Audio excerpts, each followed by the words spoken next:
Hello students, नमस्कार। Solid state की online class में आप सभी बच्चों का हार्दिक स्वागत है। उम्मीद करता हूँ आप घर पे होंगे, सुरक्षित होंगे, सेफ होंगे। देखो, सोलिड स्टेट की जो बात चल रही थी उस बात को मैंने लेक्चर 8 तक आपको सामने डिलीवर कर चुका हूँ। उम्मीद करता हूँ आपको वो लेक्चर समझ में आ गए होंगे। फिर भी कोई प्रॉब्लम अगर आपको आती है तो मैंने आपको अपने व्हाट्सएप नंबर दे रहे कि आप मेरे से कॉल कर सकते हो, ठीक है। अगर बात सोलिड स्टेट की करें तो मैंने कहा था आपके पास सोलिड स्टेट की अपन बात कर चुके थे, अपन बात कर रहे थे लैटिस की। और लैटिस के अंदर अपन यूनिट सेल की बात की थी कि वह छोटी से छोटी इकाई जिसकी पुनरावृत्ति से एक संपूर्ण क्रिस्टल का निर्माण हो जाता है, वो छोटी छोटी इकाई को बोलते हैं यूनिट सेल। फिर हमने यूनिट सेल को बांटा दो तरीके से, एक तो अरेंजमेंट ऑफ एटम के आधार पर और ये बात करती सेल पैरामीटर के आधार पर। उससे पहले मैंने आपको सिखाया था क्यूबिक सेल, क्योंकि अपन को जो पूरी यूनिट सेल जो पढ़नी है वो पढ़नी क्यूबिक है, तो अपन को क्यूब के बारे में कुछ नॉलेज होनी चाहिए थी। तो मैंने क्यूब के बॉडी डायगोनल, फेस डायगोनल यानी फलक विकर्ण, काय विकर्ण, कॉर्नर, किनारे और जो अपने पास कोने हैं वो सब की मैंने बात कर ली थी। उसके बाद बात कर रहे थे हम कंट्रीब्यूशन की, कि आपके यूनिट सेल के अंदर कोई पार्टिकल कितना कंट्रीब्यूट करता है, यानी उस एटम का उस यूनिट सेल के अंदर कितना योगदान है।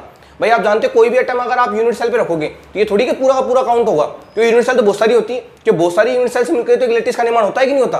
तो आज मैं आपको, भाई देखो सामने तो मैं आपके होनी ऑफलाइन ऑनलाइन है, अगर ऑफलाइन होते तो आपको फेस टू फेस में समझा पाता, लेकिन आप थोड़ा अपना इमेजिनेशन पावर थोड़ा अच्छा करो, क्योंकि मैंने कहा था सोलिड स्टेट के अंदर वही बच्चा अच्छा कर पाएगा जिसका इमेजिनेशन पावर बिल्कुल बेस्ट होगा। तो आज मैं आपको एक एक एटम की 3D व्यू दिखाऊंगा कि आप किसी एटम को 3D के अंदर विजुलाइज कैसे करोगे, पता लग जाएगा आपको, कोई टेंशन नहीं है।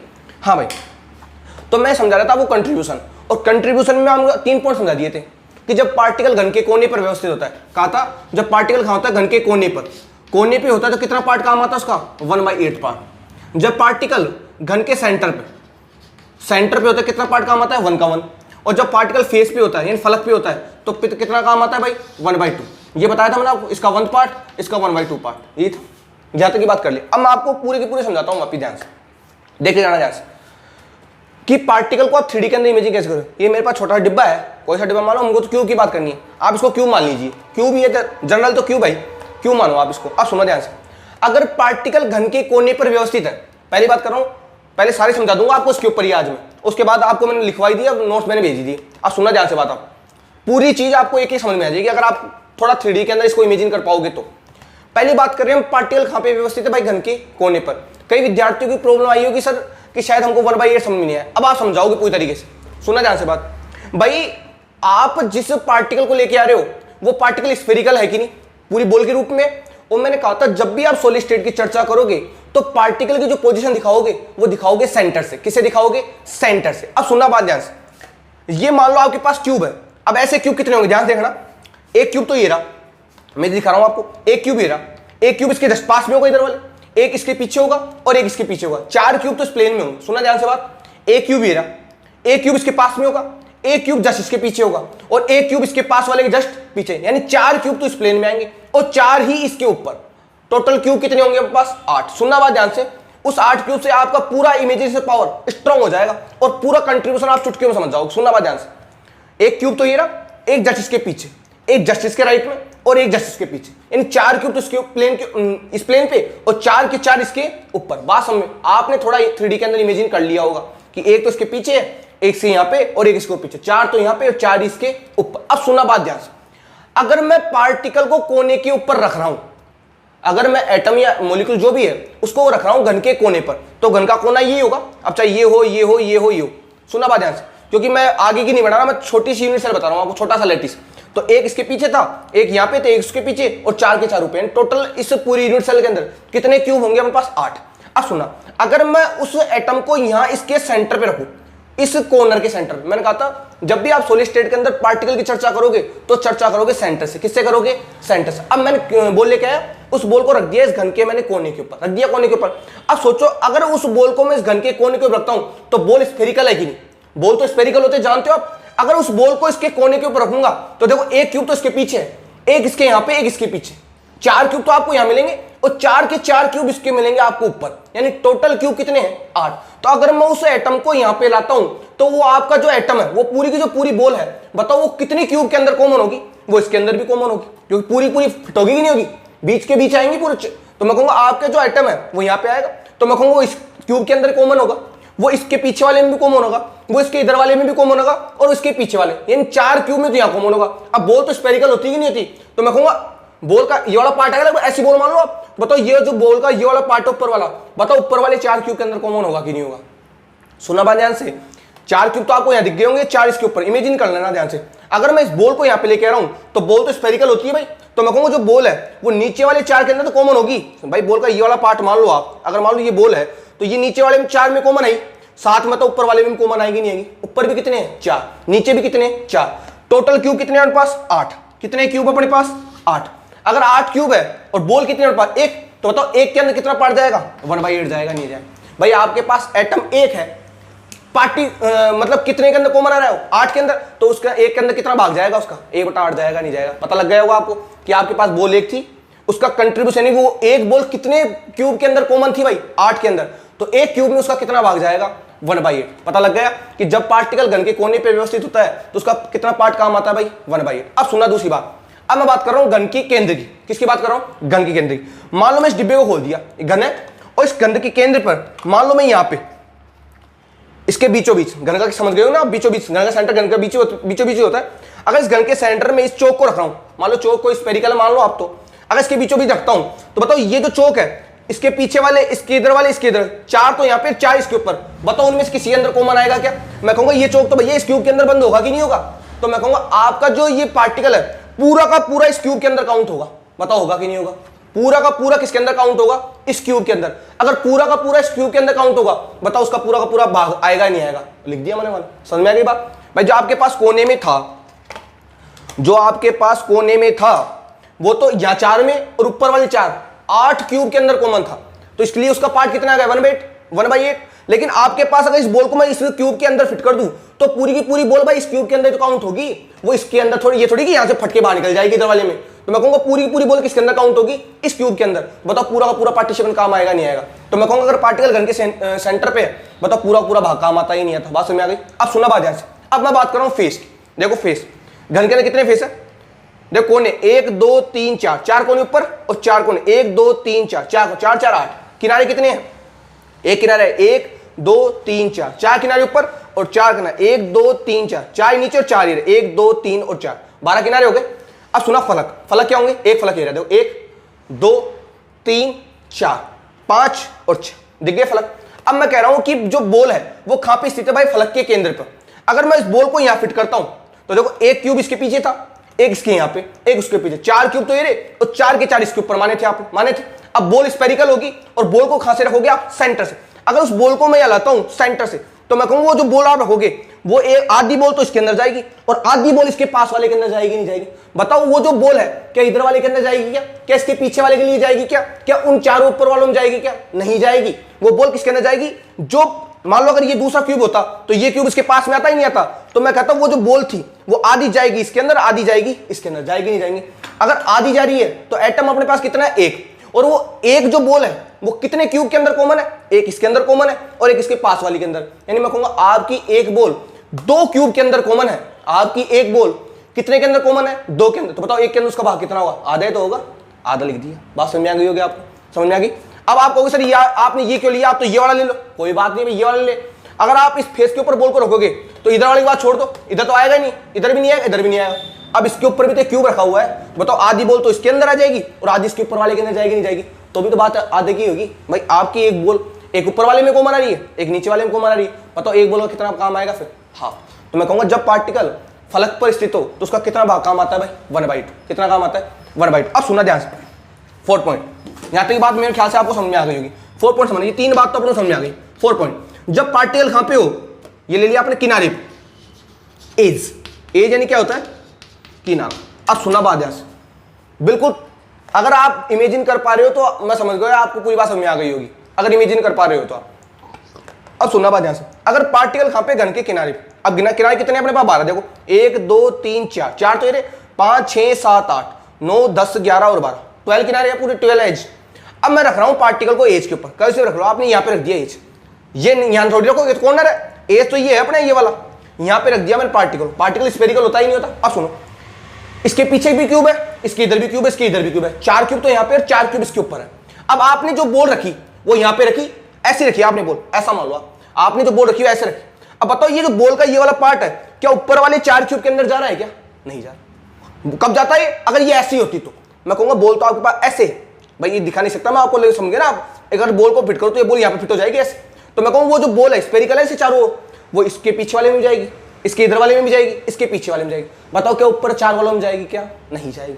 मैं कहूँगा आपकी जो बॉल है वो नीचे वाले 4 क्यूब के अंदर तो काउंट होगी, लेकिन ऊपर वाले 4 क्यूब के अंदर काउंट नहीं होंगी। अगर आपके पास अगर कोई बॉल अगर आप एज के ऊपर रख रहे हो, कोई एटम अगर आप एज के ऊपर रख रहे हो, तो वो जो एज के ऊपर जो बॉल रखी हुई है आपकी, जो भी एटम रखा हुआ है, वो नीचे वाले 4 क्यूब के अंदर तो काउंट होगा क्या? ऊपर वाले 4 क्यूब के अंदर काउंट होगा? नहीं होगा। अब एक बॉल थी, कितने के अंदर कंट्रीब्यूट हो रही है? 1 2 3 और 4, तो बताओ एक के अंदर उसका पार्ट कितना जाएगा? 1/4 जाएगा, नहीं जाएगा? बात समझ आ गई कि जब जो अणु, जो भी परमाणु, जो भी आयन है, अगर वो घन के किनारे पर स्थित है तो उसका कंट्रीब्यूशन कितना होता है भाई? 1/4। बात समझ में आ गई हो आप? अगर मैं उस एटम को यहाँ रखूं तो इसके पीछे वाले में, एक के पास वाले, इसके पास वाले, और चारों के अंदर कॉमन आएगा नहीं आएगा? अगर चारों के अंदर कॉमन आएगा तो एक 4 के अंदर कॉमन है तो एक के अंदर कितना जाएगा उसका? 1/4। जानते हो इतनी मैथमेटिक्स तो आप अंदर लगा लिया। तो मैं कहूंगा जब पार्टिकल घन के किनारे पर स्थित हो तो उसका पार्टीशन कितना होता है भाई? 1/4। इमेजिन आपकी अच्छी हो गई होगी मेरे ख्याल से। इनको कोई एग्जाम में पूछा नहीं जाता, लेकिन आपको कंट्रीब्यूशन समझ में आना चाहिए, क्योंकि इनसे मैथमेटिकल क्वेश्चन आएगा और मैं उसकी पूरी एक्सरसाइज दूंगा आपको, ध्यान रखना इस चीज का, और वो ही बच्चा कर पाएगा जिसका 3D व्यू अच्छा है। बात समझ में आ गई? चलो भाई अब आगे चलो, 2 पॉइंट और है। अगर मान लो फेस डायगोनल, इसको बोलते हैं फलक विकर्ण। क्या बोलते हैं इसको? पढ़ाया था मैंने आपको, फलक विकर्ण। अगर परमाणु फलक विकर्ण पर स्थित है, किस पर स्थित है भाई? फलक विकर्ण पर। तो आपको टेंशन लेने की आवश्यकता नहीं है। फलक क्या है? ये फलक 1 2 3 4 5 और 6 फलक दिख रहे हैं। फलक विकर्ण क्या होता है? अगर इन 2 पॉइंटों को, अपोजिट पॉइंट, अगर इस कॉर्नर को इस कॉर्नर से मिला दूं तो बताओ ये जो विकर्ण बनेगा ये फलक के ऊपर बनेगा नहीं बनेगा? अगर ये फलक के ऊपर विकर्ण बनेगा तो इसको बोलेंगे पर फलक विकर्ण। ये तो होगा फलक विकर्ण। अरे इन दोनों से, या तो इसको मिला दो या इसको मिला दो, बात तो एक ही, तो इसको बोलेंगे फलक विकर्ण। क्या बोलेंगे इसको?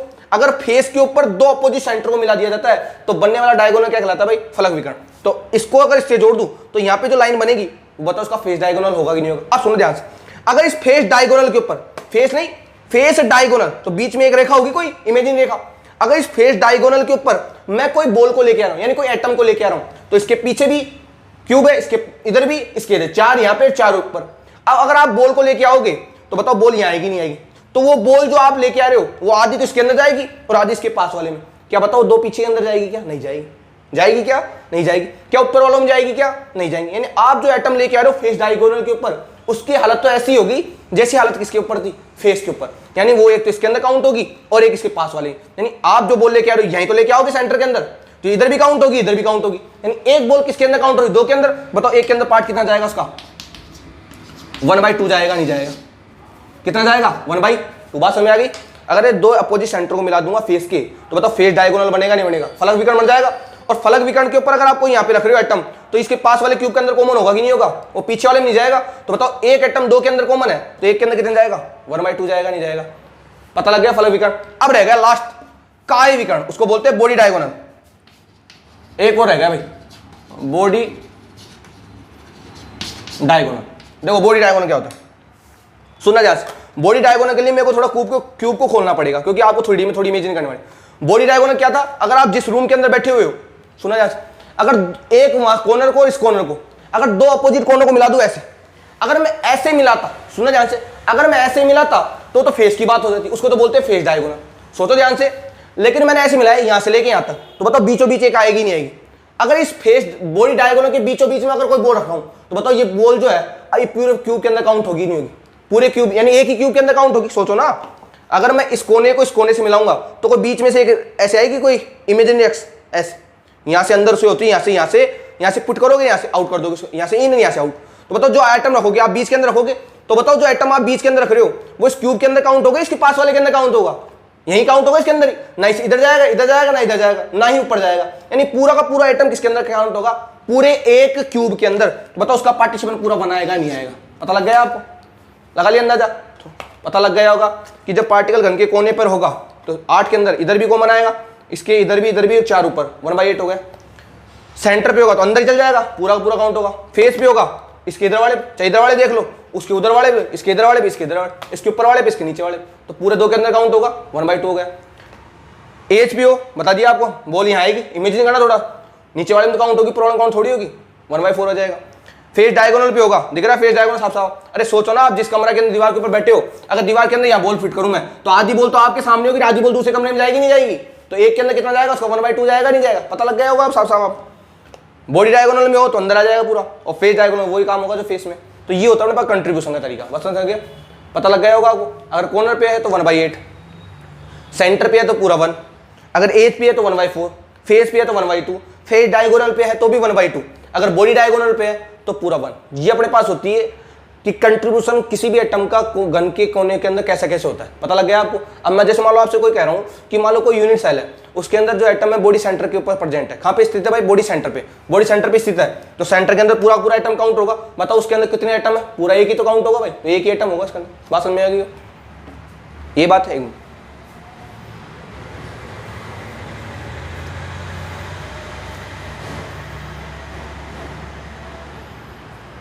यहां तक बात आपको समझ में आ गई होगी, क्लियर। अगर इसका मैं टेबल बनाना चाहूं तो मैंने टेबल आपको बना के दी है, टेबल ही मान लो, ये भी आप फिर बनाना चाहे तो बना सकते हो आप। कैसे,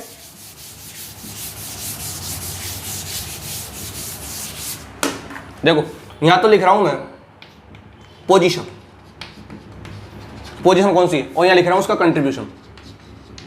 कंट्रीब्यूशन समझ गए ना, योगदान कितना हो। अगर पहली पॉइंट अगर अपन लिखें कि अगर मान लो पार्टिकल कहां पे, कॉर्नर, कॉर्नर पे तो कितना पार्ट काम आएगा भाई, 1/8, ठीक है, एक मिनट, 1/8। सेकेंड, अगर मान लो एज पे है, एज जानते हो ना, किनारा, पता लग गया होगा। आप थोड़ा सा इंग्लिश सीखो भाई, थोड़ी इंग्लिश की टर्म आपको आनी चाहिए, तो कितना काम आएगा, 1/4, ये होगा। थर्ड अपन लिख लें फेस, फेस जानते हो इनको बोलते हैं निम फलक, जब फलक पर स्थित तो कितना काम आएगा, 1/, ये होगा। फोर्थ, बॉडी सेंटर, घन केंद्र, इसे क्या बोलते हैं, घन केंद्र, इस पे कितना आएगा, पूरा का पूरा 1 आएगा, पता है आपको। फास्ट ले लो आप, फेस डायगोनल, इसे बोलते हैं निम फलक विकर्ण, इसका कितना कंट्रीब्यूशन होगा भाई, वही होगा 1/2, जैसा फेस के अंदर था वैसा फेस डायगोनल के अंदर होगा। लास्ट आता है बॉडी डायगोनल, इसे बोलते हैं निम काय विकर्ण, इसके ऊपर पूरी दूंगा, ध्यान रखना मैं सीरीज, इसके अंदर पूरा कंट्रीब्यूशन 1 होगा ही नहीं होगा, 1 पार्ट पूरा पूरा। तो ये अपने पास टेबल है, और टेबल मैंने आपको नोट्स के अंदर बना के दी है, थोड़ी देख लेना भाई इस टेबल, और ये टेबल हमारे काम आएगी, क्योंकि हमको पूरा इसके ऊपर बेस करना है कि सेंटर पे पोजीशन क्या है, एज पे क्या है, फेस पे क्या है, फेस डायगोनल पे क्या है, बॉडी सेंटर पे क्या है, बॉडी डायगोनल पे क्या है, जो भी है पता लग गया होगा, 3D में आपने इमेजिंग कर लिया होगा। तो ये तो बात थी अपने पास, कंट्रीब्यूशन का पूरा लेक्चर हो गया कंप्लीट। अब इस कंट्रीब्यूशन के आधार पर ही आपकी यूनिट सेल आगे बेस होंगे। यहाँ तक की बात समझ में आ गई होगी सभी विद्यार्थियों। फिर भी अगर कोई प्रॉब्लम आती है तो आप मुझसे कॉल कर लेना फिर में, लेकिन आप थोड़ा सा इमेजिन करने की पावर बढ़ाना भाई, घर पे ट्राई करना भाई। तो मॉडल लाना कोई आवश्यक नहीं है, आपके मन के अंदर किसी प्रकार के मॉडल का निर्माण हो तो ही तो कुछ केमिस्ट्री सीख पाओगे आप। अब रट लिया कि साहब कंट्रीब्यूशन 1/8 होता है साहब, क्यों होता है, कम से कम ये तो इमेजिन लगाओ आप, होता क्यों है। क्योंकि मैं जब क्वेश्चन दूंगा ना, मैं कोई बोर्ड के एग्जाम के क्वेश्चन तो आपको दूंगा ही दूंगा, तो आप थोड़ा देखना कि एग्जाम के लेवल, मतलब क्वेश्चन का लेवल क्या होता है। कॉम्पिटेटिव एग्जाम जब आप देते हो जेडब्ल्यू नीट की, जैम की, तो उनके कॉम्पिटिशन का लेवल क्या होता है, तो पता लगेगा आपको सॉलिड स्टेट का लेक्चर मतलब लेवल है क्या, और वो बच्चा हल कर पाए। बिल्कुल सिंपल होता है, लेकिन वो हल कर पाएगा जिसका 3D विजुअलाइजेशन बिल्कुल स्ट्रांग है, और वो कर सकते हो आप, मेहनत करोगे तो, और साथ में आपके होंगे। जब तक के लिए धन्यवाद, सेफ रहिए, सुरक्षित रहिए, और अगले वाले लेक्चर में हम बात कर लेंगे यूनिट सेल की। देखो अभी तक मैंने आपको कंट्रीब्यूट समझाया, अभी तो अब बांटेंगे, क्योंकि बांटने 2 तरीके थे, सेल पैरामीटर और एक अरेंजमेंट। अब आपको पोजीशन बता दी तो मेरे को अब यूनिट सेल सिखाने में कोई प्रॉब्लम आप आएगी नहीं, आप भी समझ जाओगे और मैं आपको आसानी सिखा भी पाऊंगा। धन्यवाद, सेफ रहिए, सुरक्षित रहिए।